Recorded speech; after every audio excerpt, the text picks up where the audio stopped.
அனைவருக்கும் வணக்கம். மித்ரா தமிழ் டெக் சேனலுக்கு உங்களை அன்புடன் வரவேற்கின்றோம்.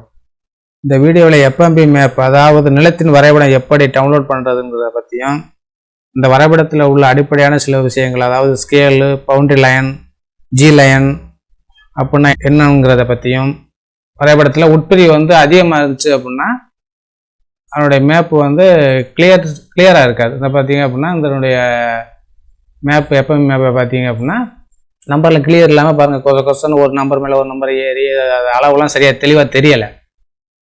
அதை நம்ம எப்படி கிளியராக டவுன்லோட் பண்ணுறது, இதில் பார்த்தீங்க அப்படின்னா நம்ம தெளிவாக எவ்வளோ ஜூம் பண்ணாலும் நல்லா உடையாமல் காட்டும்.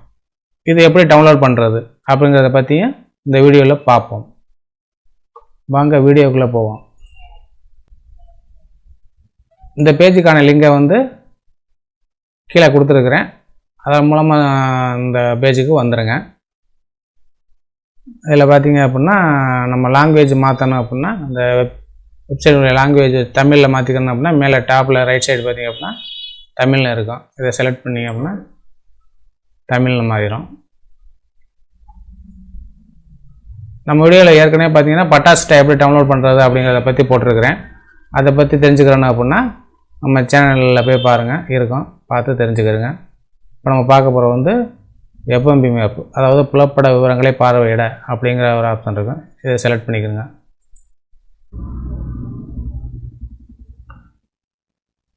மாவட்டத்தை செலக்ட் பண்ணிக்கிறேங்க.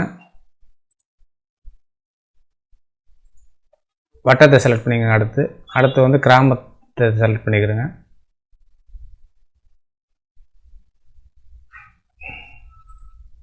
அடுத்து பார்த்தீங்க அப்படின்னா அதாவது நீங்கள் இப்போ எஃப்எம்பி மேப் நத்தம் இடமா இருந்துச்சு அப்படின்னா அந்த நத்தத்தை செலக்ட் பண்ணிக்கிறேங்க. அந்த நத்தங்கிற ஆப்ஷன் இருக்குது, இதை செலக்ட் பண்ணிக்கிறேங்க. இல்லை நீங்கள் பார்க்க போகிறது நார்மல் இடம் நத்தம் இல்லை அப்படின்னா இதை செலக்ட் பண்ண வேண்டாம், இதை அப்படியே விட்டுருங்க. இதை எதுவும் பண்ணாதீங்க. அப்படியே கீழே சர்வே நம்பர் போட்டுக்குங்க.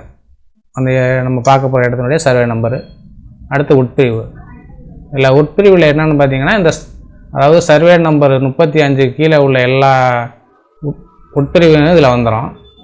இப்போ நமக்கு ஒரு குறிப்பிட்ட ஒரு தனிப்பட்ட ஒரு இடத்தினுடைய மேப் மட்டும் பார்க்கணும் அப்படின்னா அந்த எந்த இடத்த பார்க்கணும் அந்த நம்பரை மட்டும் செலக்ட் பண்ணிக்கிறேங்க. தனிப்பட்ட இடத்த மட்டும் ஒரு இடத்த மட்டும் பார்க்கணும் அப்படின்னா அதை செலக்ட் பண்ணிவிட்டு கேப்சா கூட கொடுத்துருங்க.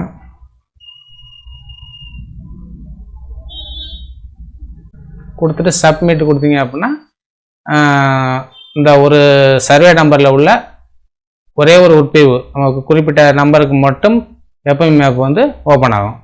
பார்த்தீங்க அப்படின்னா இந்த மாதிரி வந்துடும்.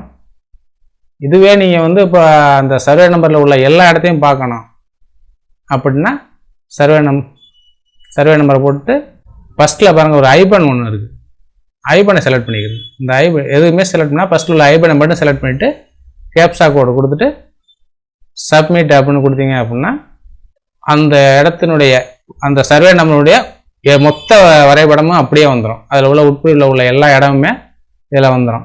இப்போ நீங்கள் ஒருத்தருடைய இடத்த நீங்கள் தெரிஞ்சுக்கிறணும் அப்படின்னா இது மாதிரி கொடுத்து அந்த இடத்துடைய நம்பர், இப்போ இதில் பார்த்தீங்கன்னா ஒரு நம்பர் இருக்கும், இதை பற்றி பின்னாடி பார்ப்போம். அந்த ஒரு நம்பரை செலக்ட் பண்ணி நீங்கள் பட்டாசு டாவில் போயிட்டு இந்த நம்பரை கொடுத்து நீங்கள் அது யார் பேரில் இருக்குது, என்ன எவ்வளோ இடம் இருக்குது அப்படிங்கிறத பார்த்துக்கலாம். ஓகே, எஃப்எம்பி மேப் டவுன்லோட் பண்ணியாச்சு. அடுத்ததாக அந்த எஃப்எம்பி மேப்பில் உள்ள டீட்டெயில்ஸில் பார்ப்போம். இப்போ அங்கே மேலே ஃபஸ்ட்டில் டாப்பில் பார்த்தீங்க அப்படின்னா அந்த டிஸ்ட்ரிக் என்ன, தாலுக்கா என்ன, வில்லேஜ் என்ன அப்படிங்கிறது வந்துடும். அப்படியே இந்த அடுத்த சைடு பார்த்தீங்க அப்படின்னா சர்வே நம்பர் என்ன அப்படிங்கிறத வந்துடும்.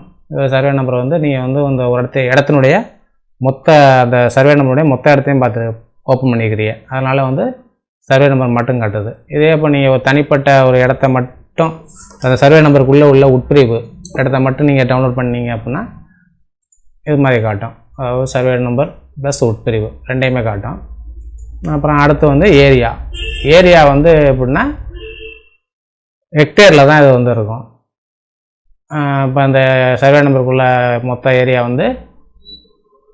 3 ஹெக்டேரு 33 ஏர்ஸ் இருக்குது. இதுதான் அதனுடைய அளவு. அடுத்து ஸ்கேல் ஸ்கேல்னு பார்த்தீங்கன்னா 1:1719 அப்படின்னு போட்டிருக்கு. ஸ்கேல்னால் என்ன அப்படின்னா, இந்த எஃப்எம் மேப் இருக்குல்ல, அது வரையப்பட்ட அளவினுடைய விவரம் தான் வந்து ஸ்கேலுங்கிறது. அதாவது எப்படி அப்படின்னா, இப்போ நம்ம இடத்துல வந்து இப்போ ஒரு லைன் இருக்குதுன்னு வச்சுங்களேன். இந்த லைன் வந்து இப்போ ஒரு 90 மீட்டர் வருது அப்படின்னா, இது வந்து இப்போ அளவு எல்லாமே மீட்டர் கணக்கில் தான் இருக்கும். இந்த மீட்ரு வந்து 90 மீட்டர் இருக்குது அப்படின்னா, நீங்கள் வந்து எஃப்எம் மேப் வரையில் அந்த பேப்பரில் வந்து நீங்கள் 90 மீட்டர் வந்து ஒரே லைனை வந்து வரைய முடியாது. அதனால் என்ன பண்ணுவாங்க அப்படின்னா, அதை வந்து கன்வெர்ட் பண்ணிடுவாங்க. அந்த குறிப்பிட்ட அந்த பேப்பரில் நம்ம வரையக்கூடிய அளவு வந்து எவ்வளோ வரையலாம் அப்படிங்கிறத வந்து கன்வெர்ட் பண்ணிடுவாங்க. அது வந்து இடத்துக்கு தகுந்த மாதிரி மாறும். அதை கன்வெர்ட் பண்ணி வரையும் போது வர்ற வேல்யூ தான் இந்த 1க்கு அப்புறம் உள்ள வேல்யூ. அதாவது என்ன அப்படின்னா, மேப்பில் 1 சென்டிமீட்டர் அளவுங்கிறது வந்து நம்மளுடைய இடத்தினுடைய அளவு வந்து 1719 சென்டிமீட்டருக்கு சமம் அப்படின்னு அர்த்தம். ஓரளவு புரிஞ்சிருக்கும்னு நினைக்கிறேன். இந்த அளவு வந்து நமக்கு அது தேவையில்லை, அது இந்த எஃப்எம் வரைவதற்கு தான் தேவைப்படும். இருந்தாலும் நம்ம அந்த ஸ்கேலுங்கிற அளவு என்னங்கிறத தெரிஞ்சுக்கிறதுக்காண்டி தான் சொன்னேன். ஓகே, அடுத்து வந்து பார்த்திங்க அப்படின்னா உள்ளே உள்ள டீட்டெயில்ஸை பார்ப்போம். இப்போ வந்து பார்த்திங்கன்னா ஃபஸ்ட்டு திசைகள். எஃப்எம் மேப்பில் வந்து டீஃபால்ட்டாக நம்ம டவுன்லோட் பண்ணையில் வந்து மேலே உள்ள பகுதி வந்து அதாவது டாப் சைடில் பார்த்திங்க அப்படின்னா அது வந்து வடக்கு, அதை வந்து ஏரோவில் போட்டிருப்பாங்க பாருங்கள், நார்த்து மட்டும் தான் போட்டிருப்பாங்க. அடுத்து அப்படியே கீழே பார்த்திங்க அப்படின்னா அது வந்து தெற்கு திசையை காட்டுது.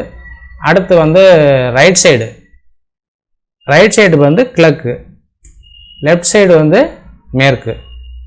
இது வந்து எல்லா எஃப்எம் மேப்புக்கும் ஒரே திசைகள் தான் வரும், ஒவ்வொரு இதுக்கும் மாறிலாம் வராது. அடுத்து வந்து இந்த பாருங்கள், ஒரு பிளாக்ல டார்க் கலரில் ஒரு கோடு வருது பாருங்கள் ரவுண்டில். இது என்ன அப்படின்னா பவுண்டரி லைன் அப்படின்னு சொல்லுவாங்க. பவுண்டரி லைன்னா இந்த சர்வே நம்பருடைய எல்லை. இப்போ இந்த ஓப்பன் பண்ணிக்கிறோமா இல்லையா அந்த எஃப்எம் மேப்பு, இந்த மேப்பினுடைய சர்வே நம்பருடைய எல்லை வந்து இவ்வளோதான். உள்ளே பாருங்க லைட் கலரில் இருக்குது. இதெல்லாம் என்ன அப்படின்னா அந்த சர்வே நம்பருக்குள்ளே உள்ள இடம், அந்த சர்வே நம்பருக்குள்ளே உட்பிரிவு செய்யப்பட்ட இடங்கள்.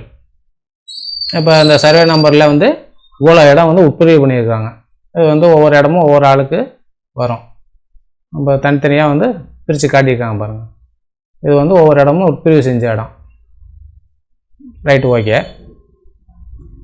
அடுத்து வந்து என்ன அப்படின்னா ஒரு லைன் போட்டு டாட்டா ஒரு போட்டு மறுபடியும் லைன் வருது பாருங்கள். இது வந்து என்ன அப்படின்னா ஜி லைன் அப்படின்னு சொல்லுவாங்க. ஜி லைனுங்கிறது வந்து ஒரு எஃப்எம் மேப்பினுடைய ஒரு சர்வே நம்பருக்கு வந்து ரொம்ப ரொம்ப முக்கியமான ஒரு லைனு. அது வந்து ஒரு பார்த்திங்கன்னா அப்படின்னா அதை பற்றி முக்கோண ஷேப்பில் இருக்கும்.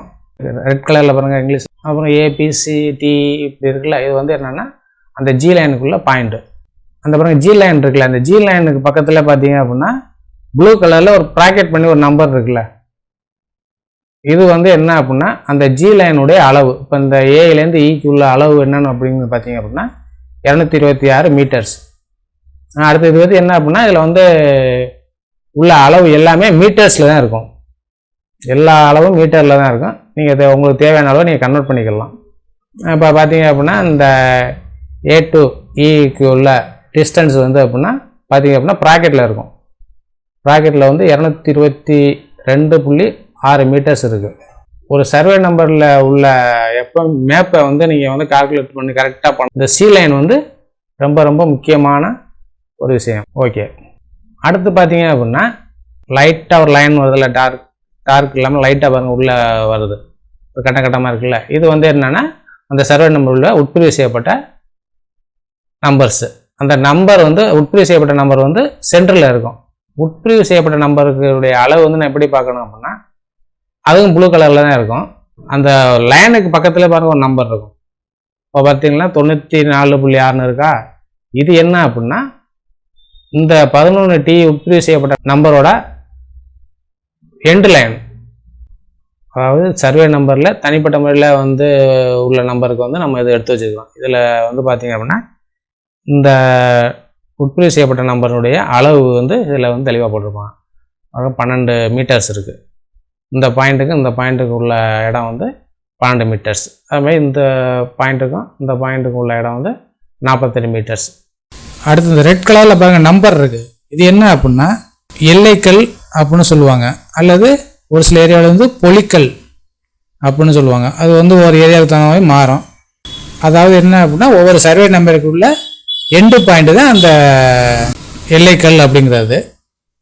அடுத்து வந்து நம்ம அந்த ஒரு வரைபடத்தை வந்து எப்படி தெளிவாக வந்து டவுன்லோட் பண்ணுறது அப்படிங்கிறத பற்றி பார்ப்போம். அதுக்கு வழக்கம் போல் புலப்பட விவரங்களை பார்வையிட அப்படிங்கிற ஆப்ஷன் போங்க. மாவட்டத்தை செலக்ட் பண்ணிக்கிறேங்க, வட்டத்தை செலக்ட் பண்ணிக்கிறேங்க, கிராமத்தை செலக்ட் பண்ணிக்கிறேங்க. அடுத்து சர்வே நம்பரை டைப் பண்ணிக்கிறேங்க. அடுத்து உட்பிரிவுங்கிறது மொத்தமாக வந்து நம்ம வந்து எல்லா இடத்தையும் வந்து எல்லா இடத்துக்கும் வந்து புலப்படம் வந்து பார்க்க போகிறோம். அதனால் வந்து ஐபனை செலக்ட் பண்ணிக்கிட்டு கேப்சா கோடு கொடுத்துக்குங்க. கொடுத்துட்டு சமர்ப்பி அப்படின்னு கொடுத்தீங்க அப்படின்னா அந்த இடம் வந்து இது மாதிரி தான் ஓப்பன் ஆகும். இதில் பார்த்தீங்க அப்படின்னா ஏதாச்சும் தெரியுதா? இந்த நம்பர்ஸ்லாம் பார்த்தீங்கன்னா பவுண்டரியில் நம்பரும் தெரியலை, அந்த ஒவ்வொரு இடத்தினுடைய நம்பரும் ஒரு கிளியராக தெரிய மாட்டேங்குது. ஏன் அப்படின்னா இடம் வந்து உட்பிரிவு வந்து அதிகமாக செஞ்சுருக்குறாங்க. அதிகமாக செஞ்சுருக்கிறதுனால அதனுடைய அளவு வந்து கிளியராக தெரிய மாட்டேங்குது. ஒரு நம்பர் மேலே ஒரு நம்பர் ஏறி கொசன்னு ஒன்றுமே தெரியலை. இதை நம்ம வந்து கிளியராக எடுக்கணும் அப்படின்னா இது வந்து நார்மலாக வர்ற இதை நம்ம கிளியராக எப்படி எடுக்கிறதுன்னு பார்ப்போம். அதுக்கு பார்த்தீங்க அப்படின்னா லெஃப்ட் சைடு பார்த்தீங்கன்னா பிரிண்ட் ஆப்ஷன் அப்படின்னு ஒன்று இருக்கும். ஒரு சில நபருக்கு வந்து இது வரலன்னு வச்சுங்களேன், எப்படின்னா டிஃபால்ட்டாக ஓப்பன் ஆகலை, இது மாதிரி இருக்கலாம்.